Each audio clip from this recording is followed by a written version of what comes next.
그들이 공의로운 제물을 나 여호와께 바칠 것이라. 그때 유다와 예루살렘의 봉헌물이 옛날과 고대와 같이 나 여호와께 기쁨이 되려니와. 아멘. 사랑하는 우리 성도님들은 이 성경을 믿습니까? 이 성경이 진짜 하나님의 말씀이고요. 그 말씀대로 모든 것이 이루어진다라고 믿고 계십니까? 우리가 보는 성경은 크게 두 권입니다. 구약과 신약. 각각 39권 또 27권 이렇게 총 66권으로 되어 있죠. 그리고 이 성경을 관통하는 주제는 예수 그리스도입니다. 그래서 구약 성경은 오실 예수님에 대해서, 그리고 신약 성경은 오신 예수님과 다시 오실 예수님에 대해서 기록을 하고 있죠. 그래서 신약 성경을 보게 되면요, 이 땅에 다시 오실 예수님에 대해서요 300회 이상이나 기록하고 있습니다. 하나님의 말씀인 성경이 다시 오실 예수님에 대해서 300번 이상이나 기록을 하고 있다라는, 그것은 무엇을 의미하냐면요, 그것은 바로 사실이라는 겁니다. 사실이니까 자꾸만 강조한다는 거예요. 예수님은 다시 오신다라는 거예요. 그러니 맞이할 준비를 하면서 오늘을 살아가라라는 뜻인 겁니다. 그런데 오늘 말씀 앞에 앉은 우리 성도님들은 어떠십니까? 예수님이 바로 내일, 아니 오늘 다시 오실 것을 믿으면서 살아가고 계십니까? 다시 오실 그 예수님에 대한 기대감과 소망을 가지면서 신앙생활을 하고 계십니까? 제가 늘 하는 말이지만 성경은 참 신기한 책이에요. 이렇게 보면 이렇게 보이고요, 저렇게 보면 저렇게 보입니다. 즉 내가 어떻게 보느냐에 따라서 성경은 우리에게 그 길을 보여주고 그 길을 가르쳐주는 책이라는 것이죠. 즉 사랑에 관해서 보면요, 성경은 사랑에 관한 이야기로 가득 차 있습니다. 믿음의 관점에서 보면요, 성경은 믿음의 사람들의 이야기로 가득해요. 기도다? 그러면요, 성경은 기도하는 사람들의 이야기입니다. 마찬가지로 예수님을 기다리는 사람들의 그 기다림의 관점에서 성경을 읽어보면요, 성경은 처음부터 끝까지 오실 예수님을 인내로, 소망으로, 믿음으로 기다렸던 그 사람들의 이야기로 가득 차 있다는 거예요. 그리고 그 사람들의 기다림은요, 그냥 시간이 가니까 오는 그런 기다림, 시간 되면 오겠지, 오신다 했으니까 오겠지 하는 그저 그런 기다림이 아니었다라는 거.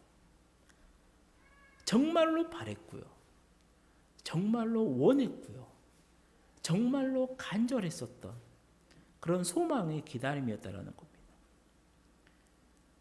자신들이 처한 어떤 환경에서도요, 그 소망만을 바라보며 이겨냈고요, 정말로 처참한 시간들 앞에서도 그래, 주님이 오시면 다 괜찮을 거야, 다 괜찮아질 거야, 다 갚아주실 거야, 그 기대감 속에서요 하루하루를 메시아를 기다렸다라는 겁니다. 사랑하는 성도님들, 그들은 그렇게 예수님을 기다렸고요, 그리고 그렇게 그들이 간절하게 바라고 원했었던 그 메시아가 왔을 때 그들은 모두 기뻐 찬양하며 할렐루야를 외쳤다라는 겁니다. 오늘 우리 성도님들은 어떠십니까?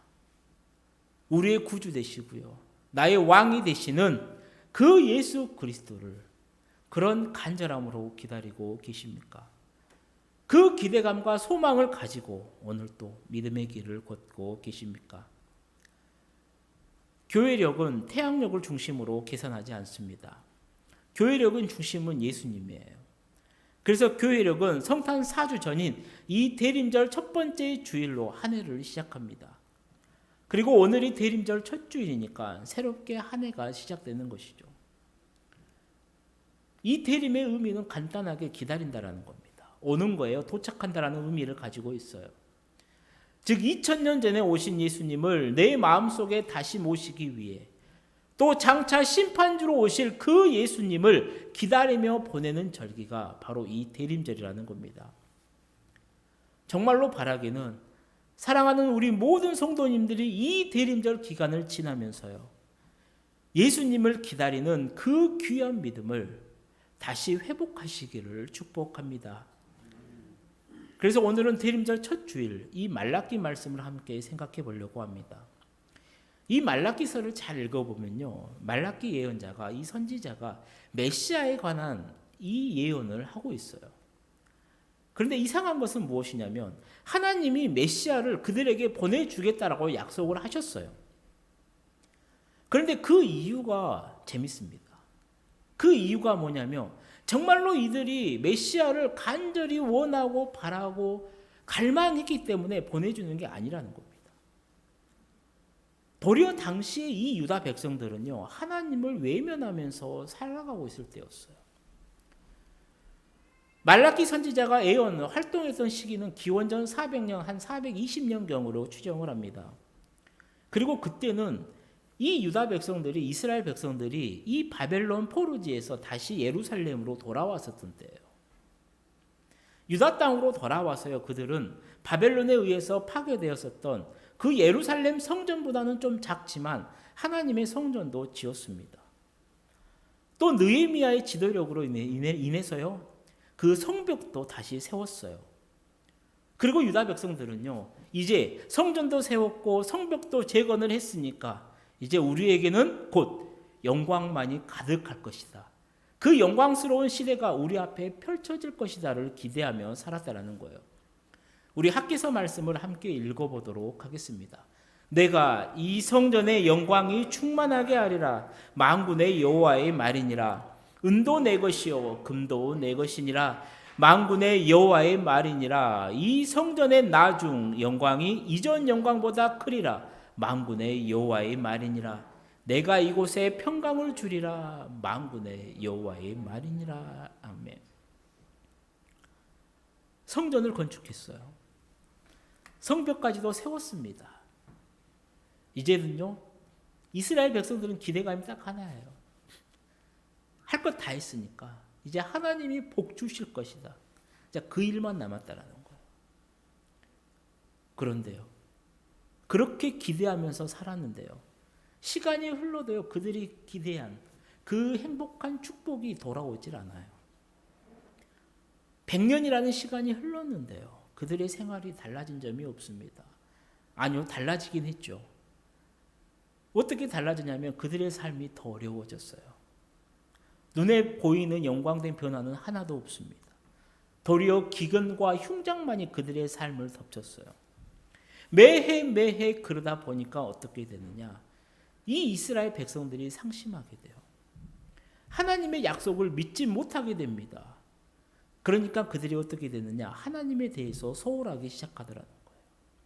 그러니 자연스럽게 처음 귀환했었던 그때의 그 열정은요, 이미 사라져 버렸습니다. 그리고 그들의 신앙은요, 퇴색하기 시작을 해요. 바로 그때 하나님이에요. 정말로 이 영적으로 어두워져 있는 이 이스라엘 백성들, 유다 백성들을 보면서요, 말라기 선지자를 통해서요, 메시아를 보내주겠다라고 예언하고 있다라는 거예요. 사랑하는 성도님들, 혹여 이때의 이 이스라엘, 유다 백성들의 모습이 오늘날의 모습과 비슷하지는 않으십니까? 좋은 일을 바라고 희망을 바라고 어떻게 보면 경제적인 부와 건강을 바라면서 하나님을 믿고 있는데, 교회 다니고 신앙생활을 하고 있는데 그러한 응답이 나의 삶에 없을 때, 아니면 그러한 이유로 인해서 내 믿음과 신앙이 흔들리거나 약해지지는 않으십니까? 오늘 주시는 이 말라기 말씀을 통해서요, 하나님께서 왜 예수 그리스도를, 메시아를 보내서 하시고자 하는 일이 무엇인지를 분명하게 다시 한번 깨달으시고요, 정말 이 대림절 기간을 보내면서 어떤 신앙의 태도를 가져야 하는지를 곰곰이 생각하시면서 나를 돌아보시는 우리 성도님들이 되시기를 축복합니다. 오늘 이 말씀을 통해서 우리가 기억해야 될 것은 무엇이냐면요, 이 말라기 시대에 그때를 살아가던 이스라엘 백성들은요, 영적인 위기 속에서 살고 있었다는 거예요. 하나님이 택한 백성입니다. 그 어느 누구보다도 하나님의 놀라운 이적들을 경험해서 눈으로 봤었던 사람들이에요. 그 DNA가 몸에 박혀 있는 사람이에요. 그런데 왜 그들이 영적인 위기를 살았냐? 그리고 왜 우리가 그것을 기억을 해야 되느냐? 하나입니다. 이유는. 아무리 하나님이 택한 백성이라고 할지라도요.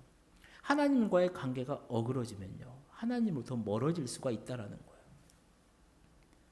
왜 이스라엘 백성들이 영적 위기 속에 산지 아십니까? 첫 번째 이유는요. 그들이 하나님의 사랑을 믿지 못했기 때문이라는 거예요. 하나님의 사랑을 의심했습니다. 우리 말라기서 1장 2절 말씀을 함께 읽어보도록 하겠습니다. 여호와께서 이르시되 내가 너희를 사랑하였노라 하나 너희는 이르기를 주께서 어떻게 우리를 사랑하셨나이까 하는도다. 아멘. 유대인들이 이스라엘 백성들이 처한 환경은 어려웠습니다. 다윗 시대와 같았던 이스라엘 영광의 때는요 오지 않았어요. 정말로 바랬는데 예루살렘으로 돌아왔고 성전도 세웠고 성벽도 재건했는데요. 그들은 여전히 하나님의 영광이 아닌 페르시아의 그 영향력 속에 살고 있었고요. 자연재해들로 인해서 어려움을 겪고 있었다라는 거예요. 이제 괜찮아지겠지. 내가 예배 드렸으니까 하나님이 축복해 준다 했으니까 괜찮아지겠지. 하루하루를 살아봐도요. 그러지가 않아요. 더 힘들어집니다. 그때 그들이 들었던 의문이 무엇이겠냐라고요. 하나님은 우리를 보고 계시는가? 하나님은 우리를 관심을 가지시는가? 하나님은 우리를 사랑하시는가? 하나님은 존재하는가? 아마 당연히 드는 질문이고요. 이해가 되는 상황일 겁니다. 그런데 신앙생활을 함에 있어서 정말로 조심해야 될 게 바로 무엇이냐면 이러한 의문에 우리가 지배를 당해서는 안 된다라는 겁니다.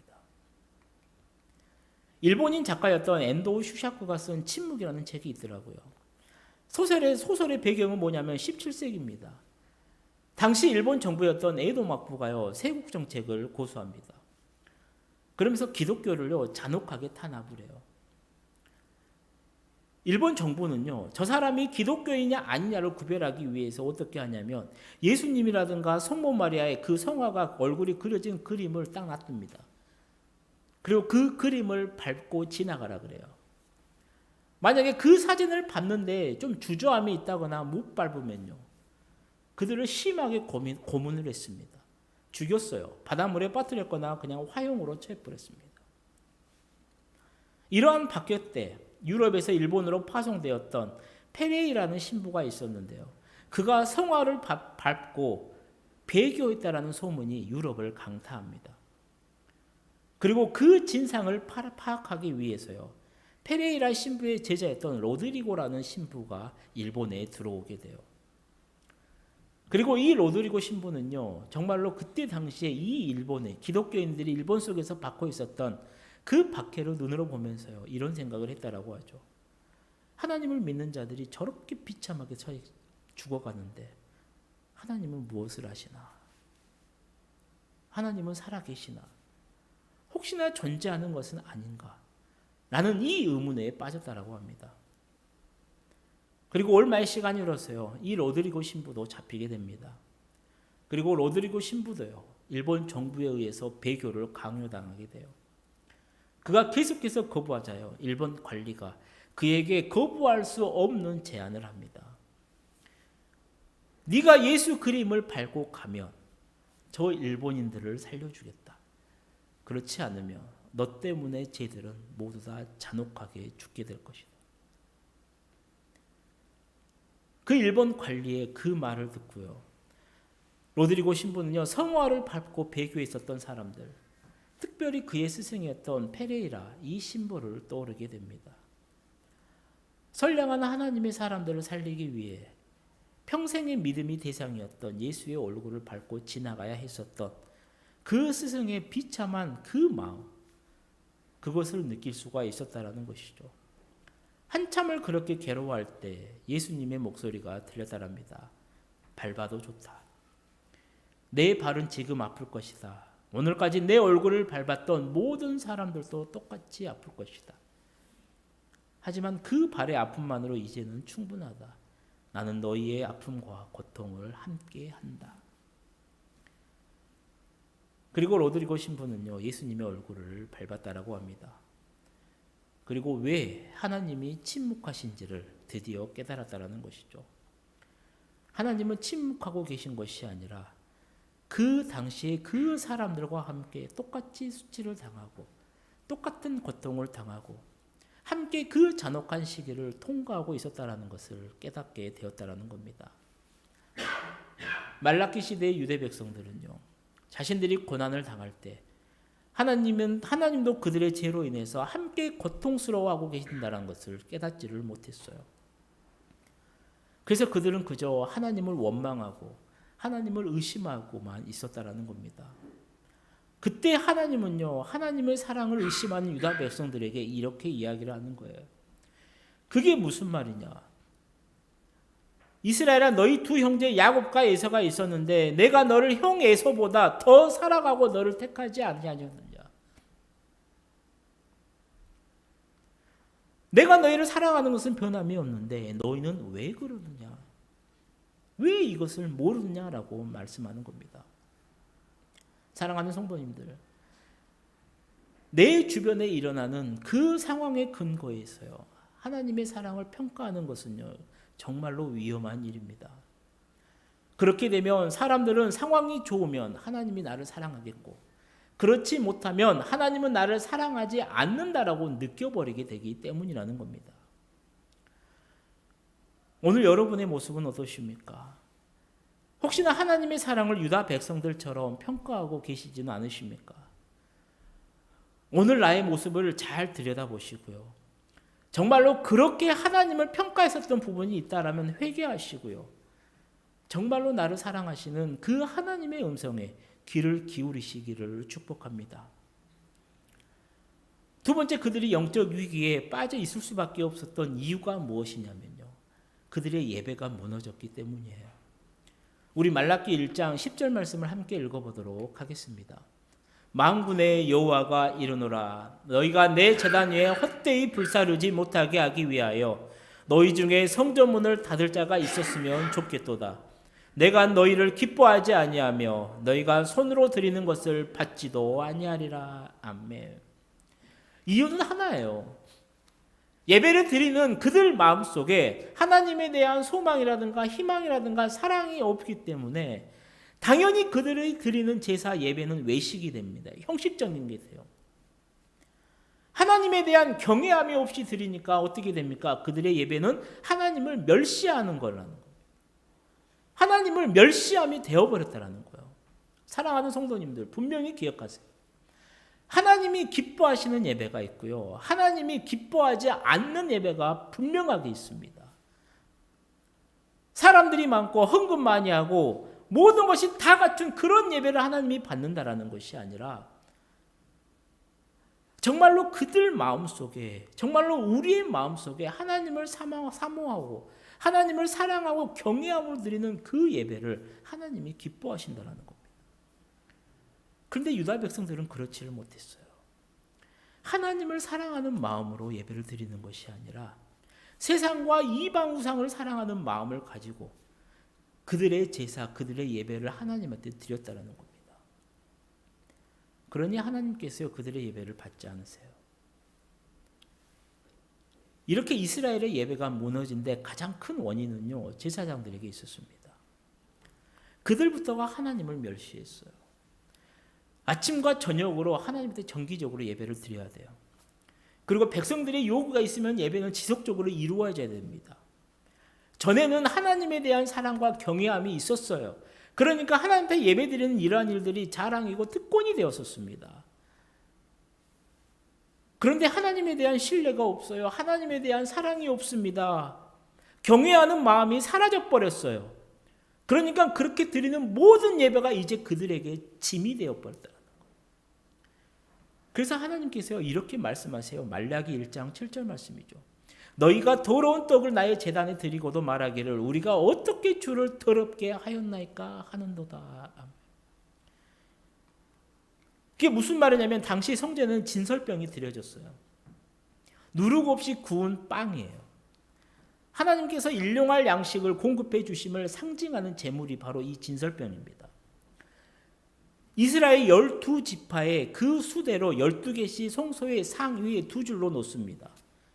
그리고 이 떡을요, 안식일마다 갈아요. 일주일간 했었던 이 떡은 내려놓고요, 새로운 떡을 올려놔요. 그러면 그 묵은 떡은 어떻게 하느냐? 그 성전에서, 성소에서 제사장들이 먹었습니다. 그리고 너무나도 특별히 자랑스럽게 여겼어요. 아무도 못 먹는 거야. 이것은 누구도 못해. 나만, 우리만 할 수 있어. 하나님의 은혜야. 그런데 하나님에 대한 마음이 없어지니까, 그 사랑과 경외함이 없어지니까 어떻게 되느냐? 그 일을 소홀히 하게 해요. 매일 주마다 새 떡을 올려놔야 되는데요, 새 떡이 아니라 전에 썼던 떡을 곰팡이 품분만 딱 제거하고 올려놓습니다. 그러니까 하나님이 그런다라는 거예요. 더러운 떡을 올려놓느냐라는 거예요. 재물도 마찬가지입니다. 상처 없이 깨끗하고 흠 없는 것을 드려야 되는데요, 이제는 아무거나 드려요. 상처 난 거, 병든 거 필요 없습니다. 별로 상관하지도 않아요. 그냥 1시간 예배 딱 드렸으면 끝이라는 겁니다. 하나님이 그런 그들에게 반문하는 거예요. 야, 너희 재물을 세상 총독에게 줘봐라. 야, 세상 왕에게 줘봐라. 걔가 기뻐하겠냐. 즉 사람에게 줘도 기뻐하지 않는 거, 화만 나는 그 예물을 어떻게 하나님이 나에게 드리냐라고 하나님이 반문하신다라는 겁니다. 그러다 보니까 어떻게 돼요? 제사장들이 그렇게 타락을 하니까요, 이제 일반 백성들까지도 마찬가지예요. 제사, 그 예배를 소홀하게 여기게 됩니다. 물질적인 봉헌까지도 소홀하게 돼요. 그렇게 그들의 예배가 무너져 버렸다는 겁니다. 그래서 그들은 영적인 위기 속에서 살아갈 수밖에 없었다는 것이죠. 사랑하는 성도님들, 정말로 오늘의 이 말씀 들으면서 대림절 첫째 주일 날요, 하나님과 나와의 관계를 다시 한번 점검해 보시기를 바라요. 정말 나는 하나님과의 관계가 얼마나 튼튼한지, 혹시나 느슨하게 풀려 있는 것은 아닌지 잘 들여다보시고요, 하나님과의 그 관계를 다시 세우시기를 축복합니다. 오늘 말씀은요, 이렇게 이스라엘 백성들, 영적으로 위기 속에 있는 이스라엘 백성들에게 하나님께서 메시아를 보내주시겠다라는 이야기인 겁니다. 그리고 우리가 이 말씀을 통해서 분명하게 알아야 되는 것은 하나님이 이 메시아를 통해서 하시고자 하는 일이 무엇이냐라는 거예요. 바로 예배자를 세우는 일이었다라는 겁니다. 우리 오늘 본문 4절 말씀을 함께 읽어보도록 하겠습니다. 그때 유다와 예루살렘의 봉헌물이 옛날과 고대와 같이 나 여호와께 기쁨이 되려니와. 아멘. 그러니까 하나님의 이 말씀이 무엇이냐면요, 현재 유다 백성들이 드리는 봉헌물이 하나님께 기쁨이 되지 못한다라는 겁니다. 그리고 그 이유는 하나예요. 그들의 마음에 불순해요. 하나님에 대한 사랑이 없습니다. 하나님에 대한 믿음이 없어요. 신뢰가 없습니다. 외적으로는 대단한 예배를 드렸을지도 모르겠어요. 헌금도 많이 하고요, 엄청난 오케스트라를 가지고 하나님을 예배했는지는 모르겠습니다. 근데 분명한 것은요, 그들 마음은 하나님의 멸시함이 있었다라는 거예요.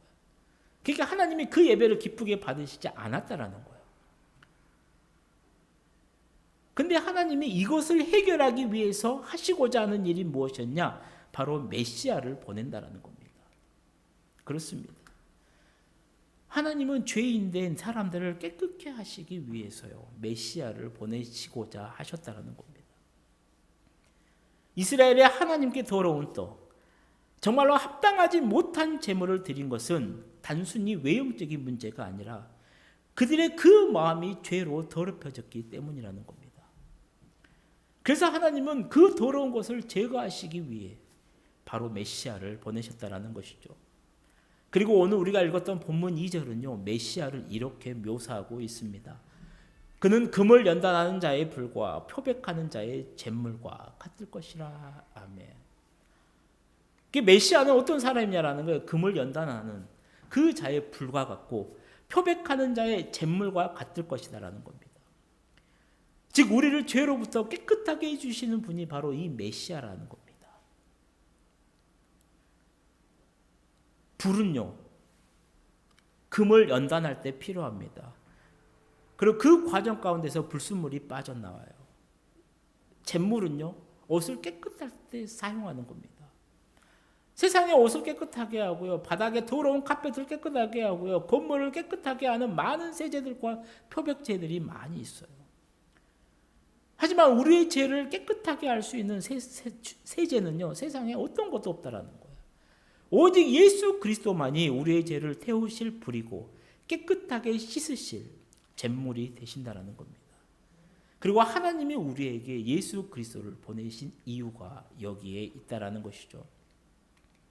그래서 그 메시아가요, 레위 자손들을 깨끗하게 한다라고 오늘 본문은 말합니다. 레위 자손의 역할은 딱 하나예요. 하나님의 성막에서요, 하나님을 섬기도록 부르심을 받은 자들, 즉 레위 자손들은요, 하나님을 예배하는 자들이라는 겁니다. 하나님의 죄인된 이 레위인들을 이제 하나님은 메시아를 보내서 그들을 깨끗하게 하셨어요. 다시 하나님께 합당한 예배를 드릴 수 있는 예배자로 세우기로 결정하셨다라는 겁니다. 그리고 메시아가 와서 하시는 일이 바로 그 일을 감당케 한다라는 것이죠. 그러니 하나님께서 우리에게 진짜 바라는 것은 무엇이냐? 바로 우리가 회개하고요, 우리가 정결케 되기를 원하신다라는 겁니다. 세상의 더러운 죄로, 세상의 더러운 욕망으로 물들어 있는 우리가 정말로 그 불과 잿물과 같은 예수 그리스도로 인해서 다시 깨끗해지기를 원하신다라는 겁니다. 사랑하는 성도님들, 왜 말라기 시대 이스라엘 백성들, 하나님의 그 선택한 그 백성들이 영적 위기에 빠져 있었느냐? 바로 하나님부터 멀어졌기 때문이라는 거예요. 하나님부터 멀어지면요, 아무리 하나님이 택한 백성이라고 할지라도요, 그들은 죄 가운데서 살아갈 수밖에 없다라는 겁니다. 오늘 나 자신을 한번 들여보십시오. 나는 이 하나님과의 관계가 어떤지. 하나님부터 멀리 떨어져 있으면 떨어져 있을수록 우리는 죄에 노출되기가 쉽다라는 겁니다. 이제 말씀을 마치려고 합니다. 사랑하는 성도님들, 이 이스라엘 백성들은 고난을 당하면서 하나님의 구원을 바라기보다 하나님의 사랑에 대해 의심했고요, 하나님을 멀리했습니다. 그리고 하나님에 대한 그 사랑과 경외를 잊어버림으로써 그들의 예배가 무너졌습니다. 그렇게 그들이 하나님에 대한 사랑과 예배를 상실했을 때 그들은 더 이상 그들 자체가 하나님께 기쁨이 되지 못했고요, 그들이 드리는 제사 예배 또한 하나님을 기쁘게 하지 못하는 형식적인 외식적인 예배가 되었습니다. 이제 하나님은 부정케 된 그들에게요, 메시아를 보내셨어요. 하나님께서 기뻐하시는 그 예배를 드리도록 그들의 더러운 마음을 불과 표백제로 깨끗하게 하시고자 하신 겁니다. 마찬가지로 하나님께서 우리에게 예수 그리스도를 보내신 것도 마찬가지예요. 죄인된 우리가 깨끗함을 받고요, 하나님을 섬기는 그 백성으로 살아가기를 원하시는 마음이 있다라는 겁니다. 사랑하는 성도님들, 오늘 우리가 대림절 첫째 주간, 아니 이 대림절 기간 동안 정말로 하나님께서 기뻐하시는 그 예배자의 그 삶을 다시 회복하시기를 하나님은 원하십니다. 그러기 위해 나 자신을 잘 돌아보시면서요, 하나님과의 관계를 다시 바르게 세우시고 하나님의 사랑을 다시 깨달아서 바른 예배로 하나님께 나아가는 우리 성도님들이 되시기를 축복합니다. 그래서 대림절 이 기간이 우리 모두에게 예배자로 다시 세워지는 은혜의 복된 시간이 되고, 또 우리가 드리는 삶의 예배로 하나님께 영광이 되는 거룩한 시간들로 채워지시기를 주님의 이름으로 간절히 축원합니다. 기도하시겠습니다. 사랑의 하나님 아버지, 오늘도 주신 말씀을 생각하며 나의 신앙을 돌아봅니다. 대림절을 맞이하는 우리 모두가 바라며 원하며 소망하며 메시아를 기다렸었던 그 믿음의 선배들처럼 우리에게 다시 오실 예수님을 간절히 사모하며 기다리는 그 믿음을 회복시켜 주옵소서. 그래서 삶의 자리에서도 다시 오실 예수님을 소망하며 기대함으로 하나님을 사랑하며 온전한 예배를 하나님께 드림으로 이 대림절의 기간이 우리 모두에게 기쁨과 감격이 되는 은혜의 시간이 될 수 있도록 은혜 베풀어 주옵소서. 예수님의 이름으로 기도드립니다. 아멘. 우리 다 함께 나는 예배자입니다. 함께